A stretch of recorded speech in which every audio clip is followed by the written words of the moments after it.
Hello friends, आज के इस वीडियो में आप सभी का स्वागत है। आज हम पढ़ने वाले हैं क्लास 9th मैथ का 6वां चैप्टर। 5वां चैप्टर यूक्लिड का जो परिचय था वो पढ़ चुके हैं। आज हमको पढ़ना है रेखाएं एंड कोण। ठीक है, तो उसमें पहले शुरू करेंगे कोण के बारे में। रेखाएं उसमें कुछ खास नहीं है।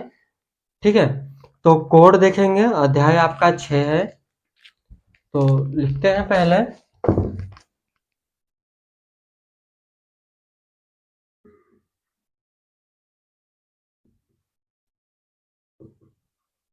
रेखाएं और कोण। पहले आपको पता होना चाहिए कि रेखाएं किसको कहते हैं और कोण किसे कहते हैं। ठीक है, रेखाएं यानी किस तरह से बहुत सारी खींची जा सकती हैं रेखाएं। एक बिंदु से अनेक रेखाएं खींच सकते हैं, लेकिन दो बिंदु से सिर्फ एक रेखाएं ही पास हो सकती हैं। ठीक है, कोण की बात करेंगे तो दो, जैसे कि अगर इस तरह से बिंदु है, ठीक, ऐसे एक रेखा गई और एक ऐसे रेखा गई, तो इनके बीच में जो ये झुकाव होगा इसी को क्या बोलते हैं? कोण बोलते हैं। इसी को क्या बोलते हैं? कोण बोलते हैं। ठीक है, अगर आपको इसमें या फिर किसी भी वीडियो के क्वेश्चन प्रॉब्लम आती है तो आप कमेंट कीजिए, नहीं आती है तो कोई बात नहीं है। ठीक है, तो यहाँ पर आधारभूत पद और उसकी परिभाषाएं देखने वाले हैं। इतना ये बातें तो बेसिक सी बातें हैं जो पता होना चाहिए। ठीक है, हम कुछ देख लेते हैं कोण के प्रकार। जैसे कि न्यून कोण किसे बोलते हैं, अधिक कोण, सम कोण। ठीक है, वो सब के बारे में देखेंगे। ये सब देखिए। पहले न्यून कोण। न्यून कोण किसे कहते हैं?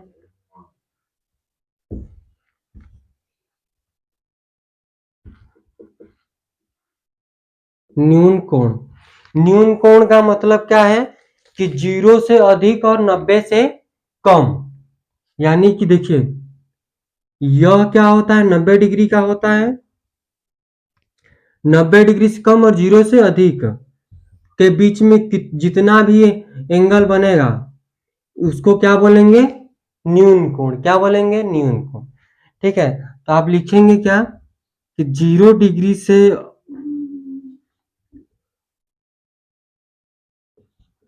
ठीक है, मान लीजिए यक्स कोई वैल्यू है, यक्स ये डिग्री है, यक्स का मान 90 से कम और 0 से अधिक होना चाहिए। ठीक है, उसी को क्या बोलेंगे हम? न्यून कोण। उसी को हम न्यून कोण बोलेंगे। अगर हम समकोण की बात करते हैं तो यक्स का जो वैल्यू है 90 होना चाहिए। समकोण दूसरा देखिए, समकोण। समकोण यानी कि ये पूरा इस तरह से 90 डिग्री का एंगल बनाए, यहां यक्स इक्वल टू 90 डिग्री। ठीक है, उसी को हम क्या बोलेंगे? समकोण। समकोण क्या बोलेंगे? समकोण।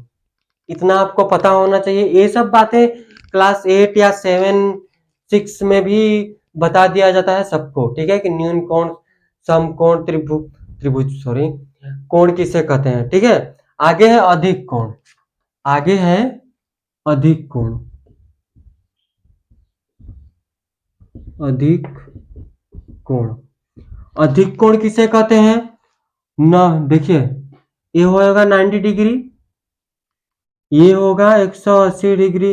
इस तरह से हम पूरा करते हैं तो ठीक है, तो 90 डिग्री से अधिक और 180 डिग्री से कम जितना भी एंगल बनेंगे उसको क्या बोलेंगे? अधिक कोण। क्या बोलेंगे हम? अधिक कोण। 90 डिग्री से अधिक और 180 डिग्री से कम, उसको क्या बोलेंगे हम? अधिक कोण। ये तीसरा नंबर पे लिख लीजिए। ठीक है, उसे हम क्या बोलेंगे? अधिक कोण। एक होता है ऋजु कोण। ऋजु कोण किसको बोलते हैं? ऋजु कोण इस तरह से मान लीजिए, यहां से ये बीच में है, ये 180 डिग्री बना। ठीक है, इसको क्या बोलेंगे हम? ऋजु कोण, क्या बोलेंगे इसको, रिजु कोण। ठीक है, 180 डिग्री के कोण को रिजु कोण बोलते हैं। आगे एक और आएगा, ये चौथा नंबर पे था। पांचवा नंबर यहां पर देख लीजिए, पांचवा एक नंबर होता है प्रतिवर्ती कोण। प्रतिवर्ती कोण कैसे होता है, देखिए जैसे इस तरह से हो गया, यहां से बना ये पूरा इस तरह से, इसी को क्या बोलेंगे, प्रतिवर्ती कोण। यानी ये 180 डिग्री से अधिक की बात करेंगे और 360 डिग्री से कम। यानी कि यहां से 180 डिग्री से अधिक और 360 डिग्री से कम। एक होता है संपूर्ण कोण। संपूर्ण कोण यानी कि यह पूरा एक वृत्त, ठीक है, यानी कि यह एक पूरा एक सर्कल कितने डिग्री का बनता है, 360 डिग्री का, इसको बोलते हैं संपूर्ण कोण। ठीक है, तो बात इतनी ही करनी थी कोण में, मतलब अभी और है और बहुत सारी चीजें हैं। इतना आपको क्लियर हो गया होगा कि मतलब कि किसको कौन सा कोण बोलते हैं, कितने डिग्री का बनता है, इतना आपको क्लियर होना चाहिए। ठीक है, आगे आता है प्रतिच्छेदित रेखाएं और अप्रतिच्छेदित रेखाएं। प्रतिच्छेदित रेखाएं किसको बोलते हैं, अप्रतिच्छेदित रेखाएं किसको बोलते हैं, आप इसका स्क्रीनशॉट लीजिए, हम इसको इरेज करते हैं।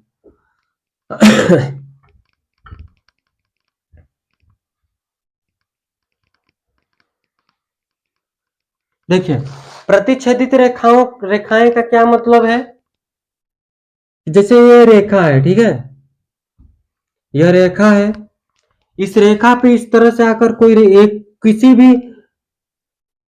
कोई भी एक रेखा एक दूसरे रेखा को कट करती है, तो उसको क्या बोलते हैं, प्रतिच्छेदित रेखा। क्या बोलते हैं, प्रतिच्छेदित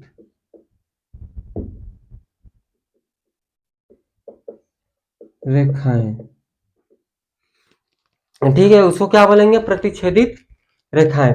प्रतिच्छेदित रेखाएं, अभी हम बोले कि कोई एक रेखा किसी रेखा को कट करती है, तो उसको क्या बोलते हैं, प्रतिच्छेदित रेखा।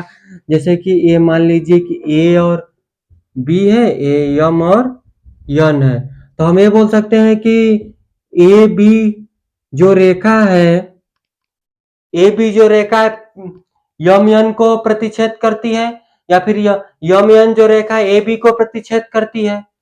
ठीक है, और एक अप्रतिच्छेदित रेखा किसको बोलेंगे, अप्रतिच्छेदित रेखाएं। अप्रतिच्छेदित रेखाएं को हम समांतर रेखा भी बोल सकते हैं। जैसे अभी दो ट्रेन की पटरी को बोल सकते हैं कि वो कभी एक दूसरे को प्रतिच्छेद नहीं करती, ठीक है, एक दूसरे को प्रतिच्छेद नहीं करती है। मान लीजिए ए बी और यम और यन है, तो एक दूसरे को प्रतिच्छेद बिल्कुल नहीं करेगी। ठीक है, तो इसको हम समांतर रेखा भी बोल सकते हैं, या फिर अप्रतिच्छेदित रेखा भी इसको हम बोल सकते हैं। समझ में आया आपको। एक होता है कोणों के युग्म। क्या, कोणों के युग्म। एक टॉपिक क्या है, कोणों के युग्म। इसका मतलब क्या है कि जैसे यह 180 डिग्री पे इस तरह से बन गया, ठीक है, लिखते हैं नाम ए बी सी और डी, एक एंगल और एक दूसरा एंगल, तो दोनों के योग के बराबर क्या है, 180 डिग्री, यानी कि रिजु कोण, ये पूरा ए वाला। ठीक है, हम इसको क्या लिख सकते हैं, देखिए कि angle A B C plus angle A B D equal to, ध्यान दीजिएगा, ए बी सी यह वाला angle, angle A B D, यह वाला एंगल बराबर होगा किसके, डी बी सी के, डी बी सी के, एंगल डी बी सी के, क्योंकि एंगल जो डी बी सी है वो 180 डिग्री है। ठीक है, मान लीजिए ये तुमको आपको दे दिया 120 डिग्री है, एंगल ए यक्स निकालिए, तो कैसे निकालेंगे, तो ए बी सी क्या है 120 है, ए यक्स है, ये पूरा हम क्या लेते हैं 180 डिग्री, तो x equal to 180 degree minus 120 degree, तो यक्स इक्वल टू 60 डिग्री। ठीक है, इस तरह से निकल जाएगा यहां से। इसको हम बोलते हैं कोणों के युग्म। क्या बोलेंगे, कोणों के युग्म। एक अभिगृहित है उसको हम लिखते हैं, ये आपको समझ में आ गया होगा अच्छी तरह से। ठीक है, एक अभिगृहित है 6.1 करके, उसको देख लीजिए। कोणों के युग्म पता चल गया होगा, कोणों के युग्म यानी कि दो कोणों का योग। ठीक है, दो कोणों का योग की बात करेंगे। देखिए अभिगृहित है,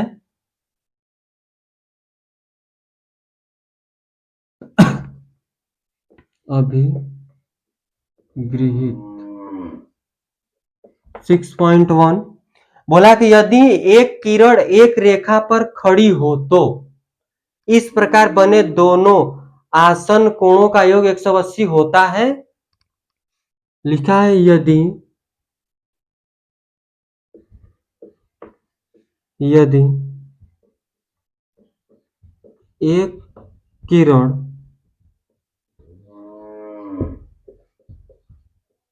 एक रेखा पर खड़ी हो तो इस प्रकार बने दोनों आसन्न कोणों का योग 180 डिग्री होता है। क्या बोला है कि जैसे एक कोई कोई यदि एक किरण एक रेखा पर, कोई एक रेखा इस तरह से मान लीजिए ए और बी रेखा है, उस पर एक किरण आती है, इस तरह से रेखा खड़ी है, मान लीजिए इस तरह से हम खड़ा कर दिए या फिर इस तरह से कर दिए, कोई दिक्कत नहीं होगी हमको। ठीक है, मान लीजिए कि यम और यन है, तो ये जो कोण दो आसन्न कोण बन रहे हैं, एक यह कोण और एक यह, इन दोनों कोणों का योग क्या होता है 180 डिग्री होता है। क्या होता है 180 डिग्री होता है, क्योंकि यहां ध्यान देंगे खड़ी की बात, तो 90 डिग्री ये बनेगा, ये भी 90 डिग्री का ही बनेगा। ठीक है, और बात कर सकते हैं जैसे कि इस 90 डिग्री हो गया, यहां से इस तरह से ले सकते हैं कि इस तरह से खड़ा कर दीजिए कि यह 120 डिग्री हो जाए, ये 60 डिग्री। ठीक है, तो इन दोनों का भी कोणों का योग क्या हो जाएगा 180 डिग्री हो जाएगा। ठीक है, बहुत सारे हैं, आप देख सकते हैं करके। तो ये आपकी अभिगृहित थी, एक और अभिगृहित है 6.2 का करके, उसको भी देख लेते हैं।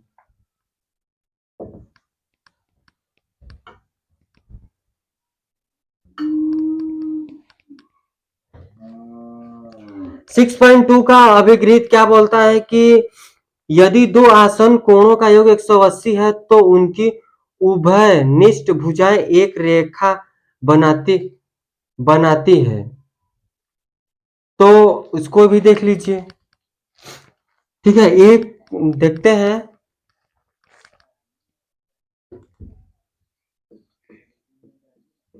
यदि दो आसन कोणों का योग 180 डिग्री है तो उनकी उभय निष्ठ भुजाएं एक रेखा बनाती है। क्या बोला है कि अगर यदि दो आसन्न कोण का योग 180 है, बात करेंगे जैसे कि यह कोण हो गया, अभी हम पीछे देखे हैं कि दो आसन्न कोणों का योग जो है ये मान लीजिए 60 और 120, ठीक है, तो इन कोणों का योग तो 180 डिग्री होगा। जो इसकी उभयनिष्ठ भुजा होगी, मान लीजिए ए और बी, ए यम और यन ले लिए, तो ये तो आपकी क्या है, एक रेखा तो होगी ना, भुजा एक रेखा बनती है, ये जो है ये रेखा बनेगी। बात समझिएगा, जो 180 डिग्री पूरा बनेगा वो तो एक रेखा पर एक रेखा की तरह ही बनेगा, ठीक है। बस इतना ही, इस अभी दो अभिगृहित थी इसमें, 6.2 का 2 है, फर्स्ट वाला देख चुके थे, अब देखेंगे उदाहरण, ठीक है। आप इसका स्क्रीनशॉट लीजिए, फिर हम उदाहरण लिख लेते हैं, फिर आगे बढ़ेंगे। यहां से चलिए हम लिख चुके हैं उदाहरण पहला, बोला है आकृति 6.9 है, आकृति 6.9 का है, में रेखा पी क्यू, पी और क्यू और आर और एस परस्पर बिंदु ओ पर प्रतिच्छेद करती हैं। यदि पी ओ, देखिए पी ओ आर और आर ओ क्यू का अनुपात दिया है 5:7 है, तो सभी कोण ज्ञात कीजिए।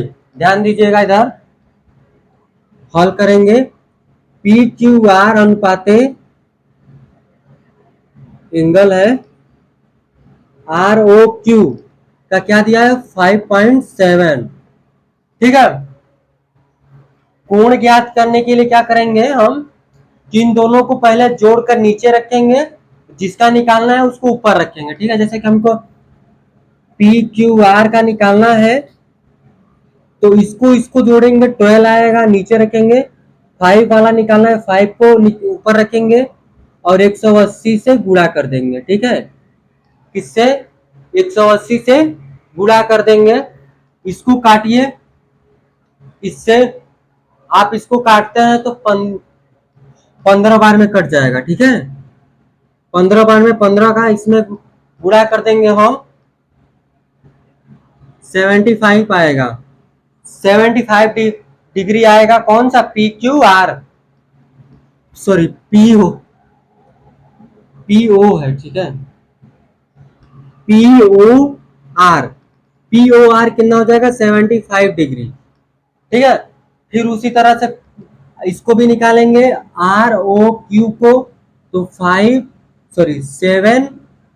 12 मल्टीप्लाई 180, इसको इससे काटिए, 15 बार में कटा, इसका मल्टीप्लाई इसमें कीजिए, 7 का मल्टीप्लाई 15 में करेंगे तो देखिए कितना आ जाएगा 105, तो 105 डिग्री आ जाएगा, कौन सा, आर ओ क्यू क्या जाएगा 105 डिग्री। सभी सॉरी, सभी कोण हमको बताने हैं। देखिए जितना पी ओ आर होगा, आप ध्यान देंगे यहां से, जितना पी ओ आर होगा उतना ही पी ओ आर उतना ही यस ओ क्यूब होगा, यस ओ क्यूब होगा, किसके अनुसार, शीर्षाभिमुख कोण के अनुसार, किसके अनुसार, शीर्षाभिमुख कोण के अनुसार। आपको पता होगा शीर्षाभिमुख कैसा, इसके जब ये दो रेखा एक दूसरे को प्रतिच्छेद करती है तो इस साइड जो बनेगी कोण, सेम उस इस साइड भी उतना ही कोण बनेगा, किसके अनुसार, शीर्षाभिमुख कोण के अनुसार। तो आप लिखेंगे कि पी ओ आर 75 डिग्री है, तो यस ओ क्यू भी 75 डिग्री होगा। उसी तरह से यहाँ भी लिखेंगे आर ओ क्यू बराबर होगा पी ओ यास के, किसके अनुसार? शीर्षाभिमुख कोण के अनुसार। ठीक है, ये उदाहरण पहला था। तो हम उदाहरण फर्स्ट तक करेंगे आज, क्योंकि आराम से पढ़ते हैं, एकदम आराम से सवालें लगाते हैं। तो आज के लिए हम इतना रखेंगे। अगर आपको कोई भी दिक्कत समझ में आती है, सवालें नहीं आती है, तो आप कमेंट कीजिए, या फिर डिस्क्रिप्शन व्हाट्सएप ग्रुप का लिंक है, वहां पर जाइए, वहां पर आप ज्वाइन होइए, वहां पर आप मैसेज कीजिए। ठीक है, तो आज के लिए बस इतना ही था। धन्यवाद।